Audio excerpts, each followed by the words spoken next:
গতকালকে আমার বিয়ে হয়েছে আর আজকে দুপুরবেলা রান্নার দায়িত্ব আমার কাঁধে উঠেছে। বিয়ের পরের দিন নতুন বউয়ের রান্না করতে হয়, আর এইটা নাকি আমার শ্বশুর বাড়ির নিয়ম। তার উপরে এত লোকের রান্না বান্না। এমন না যে আমি রান্না বান্না জানি না, তবে সেটা আমার শখের রান্না। আর শ্বশুর বাড়ির অগ্নি পরীক্ষা রান্না দুটো কিন্তু একদমই ভিন্ন জিনিস। দেখা যাক কি হয়। হঠাৎ করে পিছন থেকে কারো কথা শুনে আমি চমকে গেলাম। পিছনে তাকিয়েই দেখলাম আমার শাশুড়ি এসেছে।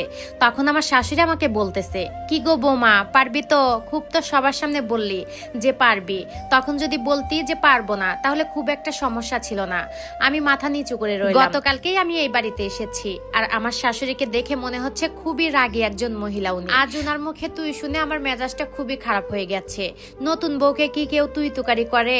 তাও আবার এই প্রথম কথায়। উনি প্রথমে রাজি ছিলেন না আমাদের বিয়ে হোক, তাই বলে এমন ব্যবহার।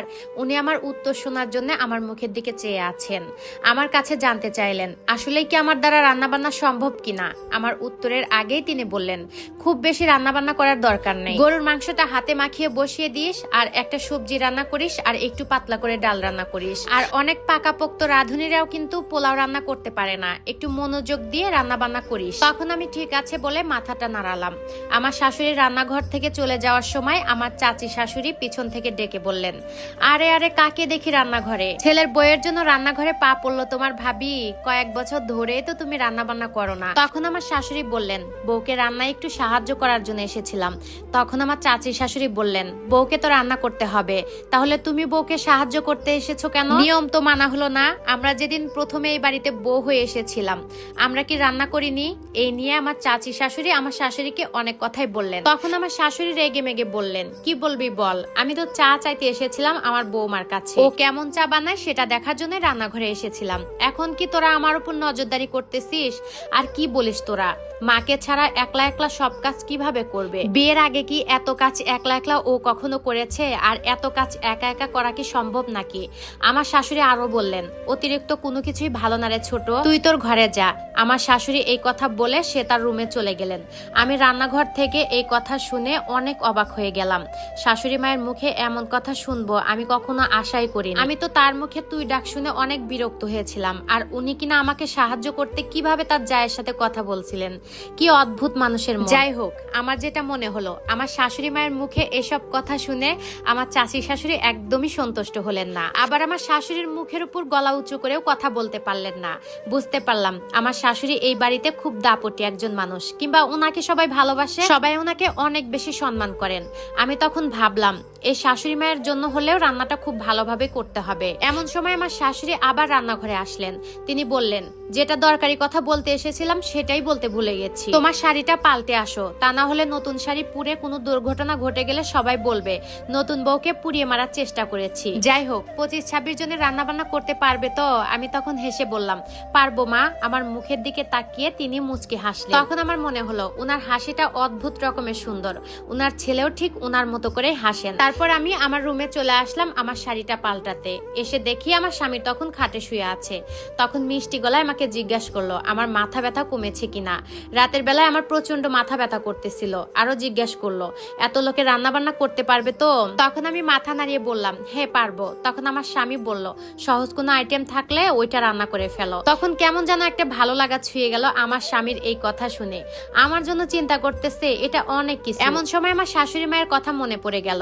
ওনার সব ভালো গুণ হয়তোবা ওনার ছেলে পেয়েছে। যাই হোক, একটা 3 পিস পরে আবার রান্না করতে নেমে পড়লাম। পারবো বললাম, কিন্তু খুব সহজে হলো না। মাংস সিদ্ধ হয়েছে কিনা এটা দেখতে গিয়ে হাতে ছ্যাঁকা লাগলো। হাতে অসহ্য জ্বলনি শুরু হয়ে গেল। এমন সময় রান্নাঘরে আমার শাশুড়ি দৌড়ে আসলো। আমার শাশুড়ি মা এসেই বলল, একটু সাবধানে কাজ করতে পারলে না? এরপর আমার হাতে সেই মলম লাগিয়ে দিল। অবশেষে রান্না বান্না শেষ হলো। এবার ডাইনিং টেবিলে সবাইকে খেতে দিলাম। আমি সবকিছু এনে টেবিলে রাখলাম। সব আইটেম দেখে আমার শাশুড়ি মা বলল, তোমরা দেখেছো আমার ছেলের বউ কত কিছু রান্না করেছে? পোলাও রান্না করেছে, গরুর মাংস রান্না করেছে, ডিমের কোরমা রান্না করেছে, মাছ ভাজি করেছে, ডাল রান্না করেছে, সবজি রান্না করেছে, আরো কত কিছু রান্না করেছে। কি সুন্দর করে রান্না করেছে আমার ছেলের বউ। তখন আমার শ্বশুর অবাক হয়ে বললেন, শহরে বড় হয়েছো, এত কিছু রান্না কিভাবে শিখেছো? তখন আমি আমার শ্বশুরকে বললাম, আমার ভাইকে আর আমাকে আমার আম্মু অনেক কিছু রান্না বান্না শিখিয়েছে। আমার আম্মু সবসময় একটা কথা বলে, কাজ শিখে রাখলে সবার জন্যই ভালো, এতে করে ছেলে মেয়ে বলে কোনো কথা নেই। এরপর আমি তাকিয়ে দেখি আমার শাশুড়ি মায়ের মুখে তৃপ্তির হাসি। আমার স্বামীকে দেখেও মনে হলো আমার স্বামীও অনেক খুশি হয়েছে। আমার শাশুড়ি সবার দিকে তাকিয়ে বললেন, নতুন বউ বাড়িতে আসলে যে পরের দিন তাকে রান্না করতে হবে এই নিয়মটা আর এই বাড়িতে থাকবে না। তখন সবাই অবাক হয়ে আমার শাশুড়ির মুখের দিকে তাকিয়ে রইল, কিন্তু আমার শাশুড়ির মুখের উপর কেউ কোনো কথা বলতে পারলো না। যাই হোক, আমার শাশুড়ি মা আমাকে সবার সঙ্গে বসে খেতে বললেন, কিন্তু আমি বললাম আমি এখন খাবো না মা, আমি পরে খেয়ে নেব। ঘামে ভেজা শরীর নিয়ে আমি এখন খেতে পারবো না, আমি গোসল করে তারপর ফ্রেশ হয়ে আসি মা। তখন আমার শাশুড়ি বলল, ঠিক আছে বৌমা, তুমি যাও, তুমি গিয়ে গোসল করে তারপরে এসো। আমি ওয়াশরুম থেকে ফ্রেশ হয়ে বের হয়ে বিছানায় শুয়ে পড়লাম। সারাদিন এত পরিমাণ কাজ করেছি, আমার হাত পায়ে ব্যথা শুরু হয়ে গেছে। আমার স্বামী খাবার টেবিলে বসে খেয়াল করলো আমি শুয়ে পড়েছি, তাই আমাকে ডিস্টার্ব না করে এক প্লেট খাবার আমার জন্য নিয়ে আসলো, কিন্তু কিছুতেই খেতে ইচ্ছে করতেছে না। তখন আমার স্বামী আমাকে বলল সেও নাকি খায়নি। আমার স্বামী তখন বলল, আমার খুব খিদে পেয়েছে, আর আমি না খেলে নাকি সেও খাবে না। আমি উঠে বসলাম আর আমার দিকে খাবারের লোকমা বাড়িয়ে দিল, আর আমারও বাকি সাধ্য যে আমি মুখ বন্ধ করে রাখবো।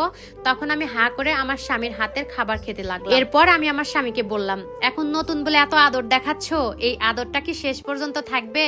তখন আমার স্বামী মিষ্টি এসে বলল, ইনশাল্লাহ দুজনে এমনটা সারা জীবনই থাকবো।